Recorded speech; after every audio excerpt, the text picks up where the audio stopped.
and welcome to another elite episode of the Get Authentic with Marques show. I'm your host, Marques Ogden. On today's episode, we are joined by Miss Susan Strom. But before we bring up Susan to the stage, I want to thank one of our amazing sponsors, Carpe Diem Law Firm. Here's something most entrepreneurs don't think about until it's too late. Is your business name legally protected?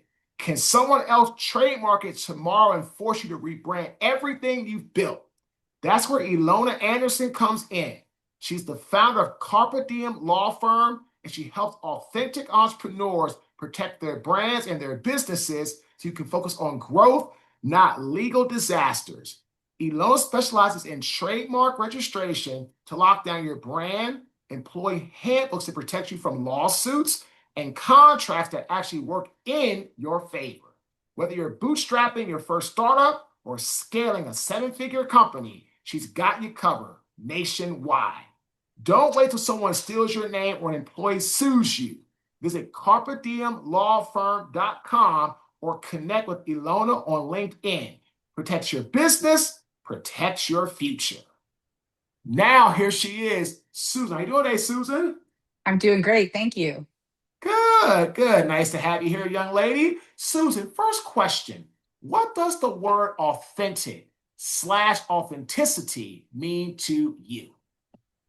I prepared a little bit for this because I knew your podcast was called Get Authentic. So when I thought about it, and it really ties into what my message is in my presentation, in order to truly be authentic, you have to take the time to know yourself, what's important to you, what you value, what you want more of. Then you have to honor that in the way you live and work. And when you do those two things, you really sort of naturally create the conditions for growth, for a life that feels aligned and true to who you are. Ladies and gentlemen, it's about your truth. It's about aligning to who you are. It's about knowing that who you are internally matches what you're doing externally. If what you're doing internally matches external, now you're authentic. If you have an internal value, but your external actions don't match, now we got a problem. So I love this. Susan, can you please tell us more about your backstory and then the work you're currently doing now today? Certainly. So my story really starts without having clarity. I was adopted. I grew up in places where nobody looked like me, not in my family, not in my community. And I spent a lot of time trying to figure out who I was and also who I was meant to be.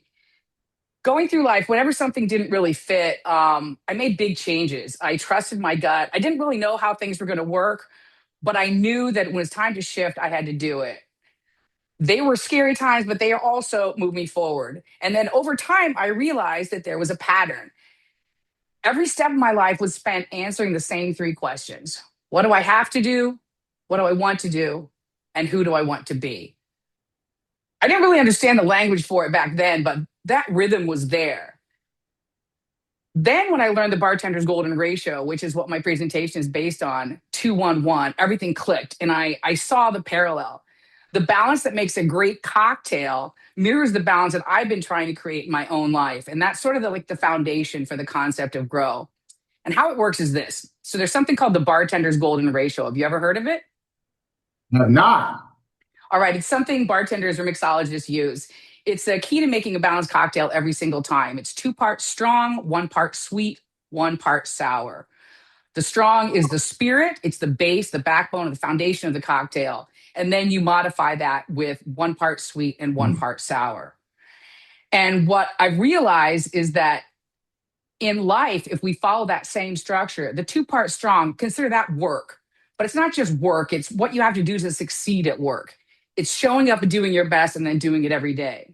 The sweet part is what fills you up, what replenishes your soul, what gives you joy. And then the sour part, I show a short video of a toddler tasting some sour fruit. And it happens the same time every time. Perhaps you've seen it in real life. A baby takes some fruit. They're excited about it. They freak out and they shake it off. They make a crazy face. And then the same thing happens every time. They reach out their hand and they grab that fruit again. So that's what we're seeing there is like growth in real time. And that's what sour represents in this idea. It's It's pushing through discomfort. It's taking on new challenges. It's stretching out your hand and reaching for the stars. And if you follow those three ingredients in that ratio, you're going to get a balanced and brilliant life, and it will lead to growth. This is fantastic because I love how you thought about this whole process and you did your research and you thought about, the approach, which is really exciting because at the end of the day, I tell people, if you want to be successful, the biggest key I feel is understanding how you can take your information, your knowledge, and share it in a very clear and concise way.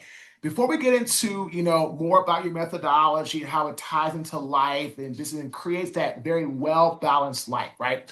My question for you is, Susan, how does being authentic and or showing authenticity, how does that help you in the work that you do, trying to help your clients become the best version of themselves? Well, the key about this message, and one of the keys about the bartender's golden ratio, is that you use whatever vessel you have. It's a ratio, so it's going to use whether you're using ounces, cups, pitchers, whatever. And that's sort of the theme of Grow as well. You start with yourself as the vessel wherever you are. It's about who you are and where you are, and then looking around what's available to you and moving forward from there. So, and one of the things I say about it is, listen, when I was a bartender for a long time before I worked in the beverage industry for 26 years. And I was a bartender back in the 90s where we were mostly making highballs, vodka and cranberry and simple things. But today's bartenders, they're making much more complex cocktails or lots of ways to make mistakes. They don't start with the spirit because that's the most expensive ingredient. What I tell people to do is what the mixologist does here. They start with the least expensive ingredient. That's the sweet. So you start with the sweet, then you put in the sour, and then you put in the most expensive ingredient. If you start with the strong, it could get really expensive. And then if we mirror that in our lives, it's really easy to start with our sweet. What do we like? Too many of us are starting in a position of strong, giving our hard work and our commitment without even really thinking about, is this what I want to do? Is this who I want to be? So it's about starting where you are, understanding what's important to you, and then moving forward. This is exciting, Susan, for a couple of different reasons. One, I remember my construction company, right? I started that business. I did not take the sweet approach. I took the strong approach. I Mhm. worked hard. I busted my butt. I put in the grind. We grew to be a multiple eight-figure a year company at our height. I was only 30 years old. The problem was, if I was actually honest with myself and started with the sweet, I would have realized that doing construction was absolutely the most horrific, horrible thing I could have ever done. I didn't like it. I didn't understand it. I didn't know what was going on. Now take the speaking, right? I started with the quote unquote sweet, right? I knew I wanted to help people. I knew I wanted to be a great communicator. I knew I liked storytelling. I knew I wanted to help others not make my mistakes, right? So I started there. And then I put in, the sour, and then I put in the strong, and I put the work in. I worked my butt off for 2.5 years without a paid job, right, Susan? 2.5 years, 30 months of no paid work. But I never gave up. And now here we are, 12 and a half years later, right? Successful in what we do. We got our first speaking job. It'll be exactly 10 years ago next month. April 2016 was our first paid speaker. It's been a decade now as a paid speaker.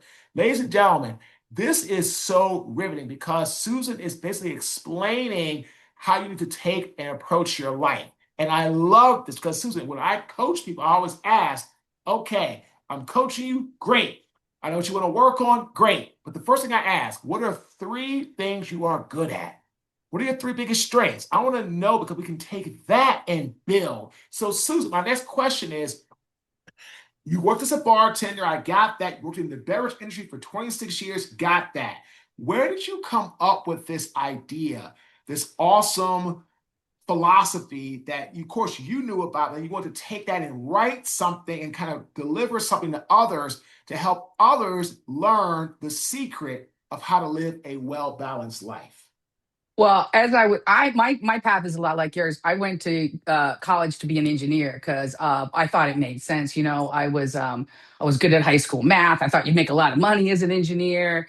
I'm Asian. I love Star Trek. I mean, there were just a million reasons why this seemed to make sense to me. But when I got there, it wasn't working for me. It wasn't something I enjoyed. I didn't enjoy going to classes. I ended up dropping out for a while and I followed my heart. I wanted to travel. I love working in restaurants.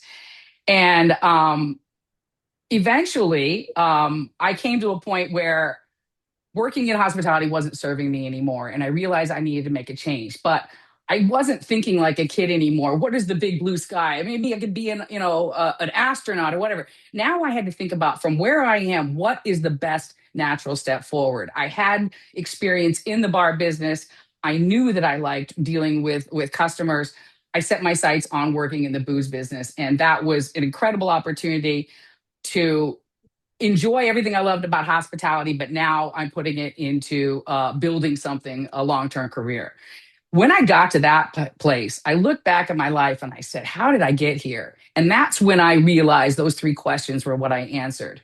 And then in this job in the booze business, I met mixologists in the 90s in the sort of the renaissance of cocktails in our country. And I saw this recipe and it just immediately clicked. It just made so much sense to me. I spent the next 20 plus years working in the alcohol business, knowing that I love speaking, I love connecting with people, I love managing teams.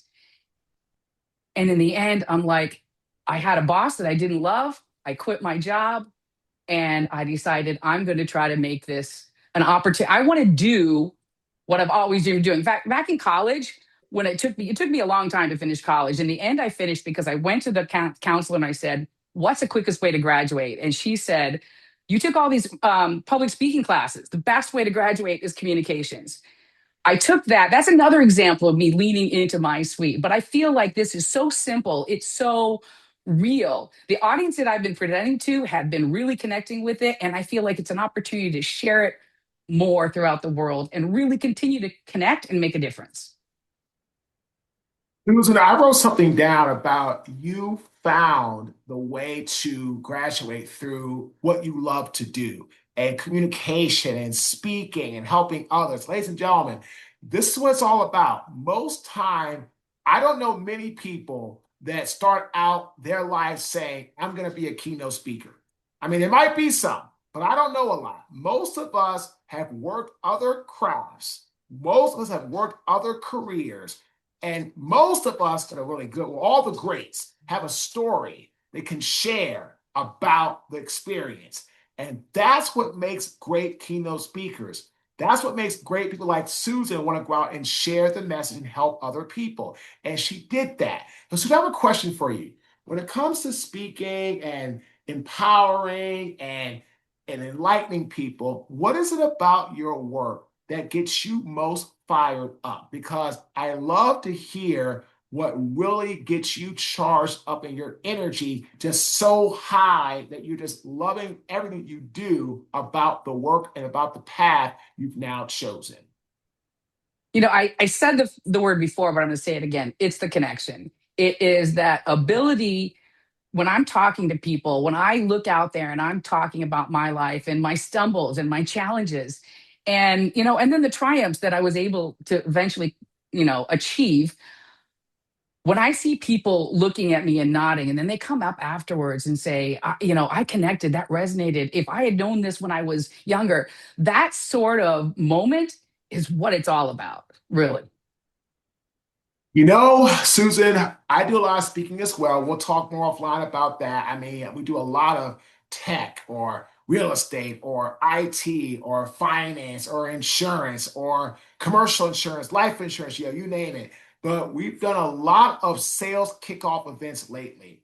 And we talk about better connection creates better performance. And we talk about the three underlying factors: victory mindset, positive energy, and a high level of execution, right? We say those are the quote unquote, that's the gravel underneath the road to summer, which again is better connection, creates better performance. Susan, How do you feel in your work you really excel at connecting with people, and how does that help you perform better when you're able to connect with people through your life experiences and what you share about how to create that better and more balanced life? So in my corporate life of 26 years, I attended a lot of conferences, and in those conferences, I saw a lot of speakers. And there are a lot of things that make a speaker great. Stage presence, ability to tell stories, um, the ability to keep an audience interested. But the number one underlying factor is connection. People have got to look up at you and say, that touches a chord in me. I can see that in my life. And if you can do that, it's the way to break through to all of I've seen so many speakers, and the ones that connect are the ones that break through. It's funny, right, Susan? This is why I always tell my story of being an NFL athlete, struggling, getting into business, building that multiple eight-figure business, losing it all because of my ego, hitting rock bottom, bouncing back, because what it does, it allows you, me, to relate to the audience in a human way, not just trying to get them to hear what I call the tangible assets of the talk. That's great. They got also the intangible, like the who am I, the real, the raw. So this is exciting. So Susan, let me ask you a question. Going back to the golden, your book, right? You talk about the whole mix, right? When you think It's not a about book that, yet, but it will be. okay, so Right you now, talk it's about the just a whole presentation. process. Sorry, the whole Right. process, right, of what you're doing. Because again, by the way, this needs to be a book because I would read this wholeheartedly. Because again, it reminds me, Susan, of my life and how when I took something for the money or the wrong reason, the strong reason, I failed. I took the right reason. It was a lot harder. I faced a lot of adversity. I almost quit, never did, but now here I am. And I couldn't imagine, Susan, doing anything different. My days go so fast. Like it's amazing how fast the days go because the love of what I do and what I have. So my question is, in your teaching, what you speak about, how do you help people to truly break the habit of trying to do something just for the money or the security or the comfort and step out of their comfort zone where the magic happens? It's one of my favorite quotes, okay, Susan? It's from a very famous actress and movie producer. And she's African American, and I talk about her a lot in speeches because her quote is spot on. The comfort zone is where dreams go to die. Regina King. Mm, How do you help people mm. to break out of their comfort zone to see that they've got to stop chasing things just for the money? So in my presentation, I explained the concept, how it works, and how starting with your sweet will lead to lasting happiness. One of the things we do is compare ourselves. I've actually calling grow. So it starts as grok, the golden ratio of cocktails, but then it's so universal that it's more than the golden ratio of cocktails. It's actually more like the golden ratio of the world, and that's why I come up with the name grow.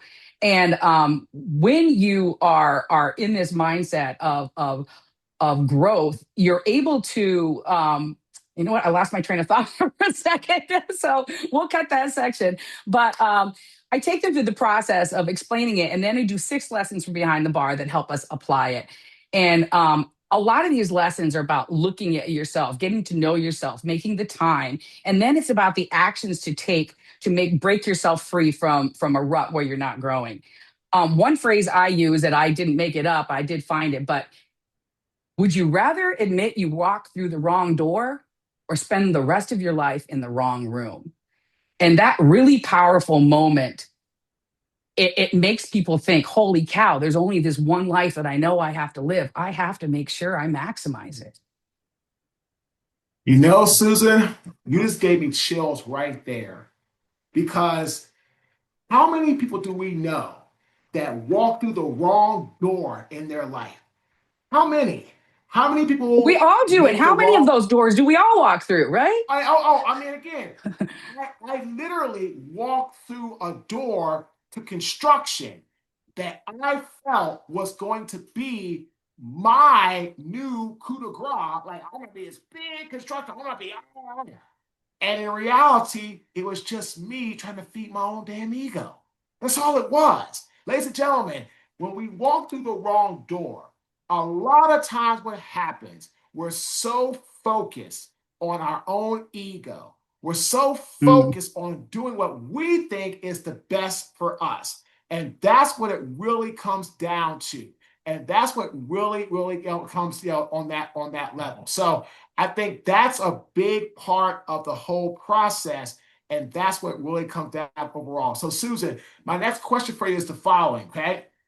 When you think about what you've done, right, when it comes to the speaking and all the great things, right, what do you find has been your biggest sweet thing for you? What is true? I know you talk about people connecting, saying, I love this, da, da, da. I get all that, right? But my question is, when it comes to that piece, right, of your life and your sweet, right? Like for me, right, Susan, my biggest sweet would be thriving through the eye of the storm, remembering what it was like 12 and a half years ago, sitting on that curb when I was broke, bankrupt, had nothing, and I was literally like, what in the world is going to happen with my life? Where am I going to go? How am I going to be? Like, what is that all about? And so that's what it really comes down to is for me, is I just truly remember what that was like. And so my sweet, right, is actually getting through that storm. That's what it Mm. was for me. So what is your sweet for you in that regard?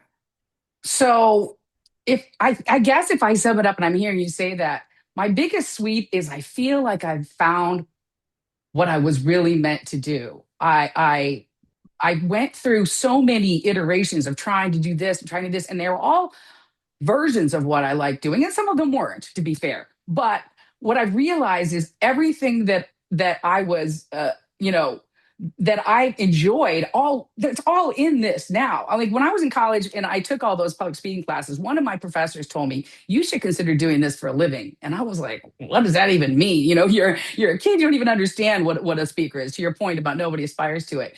So the fact that after all this living, all this life, all this self examination, that I've come back to what is truly in my heart, my biggest strength, and therefore, not therefore, and additionally, my biggest joy. I feel like I'm living a life that has fully come full circle into who I was meant to be. One of the best responses I've got to that question. And it's awesome because, right, Susan, you are finally living in your truth.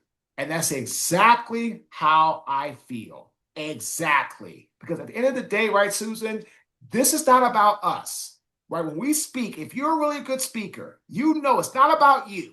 It's not about you. It's not about your damn ego. It's not about any of that. It's about the people. It's about the clients. It's about the people that you are serving. When you serve people, that's what truly matters most. And that's what it's all about. Like, for example, literally, Susan, again, I'll look at it later on, but a Texas came through. I saw Mass Mutual hired us. So this just happened, like, just while I'm on with you. This is now going to be our fourth job with Mass Mutual in the last 15 months. The job is in May, but we've done 4 jobs with them in 15 months. My point is, it's not about me going to Mass Mutual and doing all this talk and blah, blah, blah, and feeling good about me. I enjoy what I give back to people, but Mass Mutual is hiring us because every time we go, it's about the people in the audience. And this time, it's at their global headquarters in Boston. So that's what it's all about. Susan gets it. Last question, Susan. For people that are listening, I'm gonna speak to minority women right now. I love everybody, but I want to, because you're a minority woman. I want to talk to minority women because there are not a lot of them in the speaking business to begin with. They're just not. Well, women's the minority in general, but it's not a lot of women who are of Asian or African American in the speaking business. You're in it and doing great. What is one piece of advice you would give a minority female that wants to follow in your footsteps and live her best and most authentic life on stage with great stage presence, great audience engagement, and educating her audience. That's an interesting one from that point of view. And to your point, you're right. I didn't see a lot of people that looked like me, like I said, not just in my family or in my community, but I also didn't see them in media. I didn't see them in the business world. Um, I guess the biggest advice I could say is let's support each other. I feel like growing up in the business world, there was a wonderful connection in African American communities, the Black MBAs, different sort of professional groups and fraternal groups that support each other. And I didn't see it in the Asian community. I will say it's a positive. My son is now at University of Florida, and it is a really vibrant Asian connected community. There's a I can't remember exactly, like a Pan Asian Council type thing, and down Florida, Yeah, there's I've a heard. lot Yeah, of of course. Asian, Yep. right? And the way these kids are lifting each other up and supporting each other's experience, and not just, and they're calling out everyone. It's really this young people in the world today, they have a real sense of justice and about lifting each other up and making sure everyone else's voices is heard. So I guess, in the spirit of serving others that comes through from my bartending time as well, is if we focus on each other and lifting each other up, we'll all rise together. What's the old saying? If you want to go fast, go alone. If you want to go far, go together. I love Susan, it. fantastic interview. How can our global audience get in touch with you? So I have a website, stromcrafted.com, my last name, Strom, and then crafted, tying to the message of being based on the bartender's golden ratio. On that website, you'll find examples of some of the things I present, a little bit about my story, some testimonials from some of my past audiences, and a few more things. So please come and visit, stromcrafted.com. I love it. I wrote that down. It'll be in the show notes. Ladies and gentlemen, please reach out to Susan. She's awesome. She's engaging. She's inspiring, and she gets it. We want to thank one of our amazing sponsors, Carpe Diem Law Firm, for sponsoring this episode.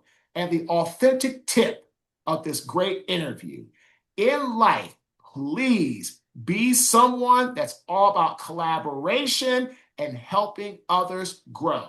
Again, if you want to go fast, go alone. You want to go far, go together. As Susan said, lift each other up. And I couldn't agree with that more. Again, my name is Marques Ogden. I am the host of the Get Authentic with Marques show. Thanks for tuning in. Have a fantastic day.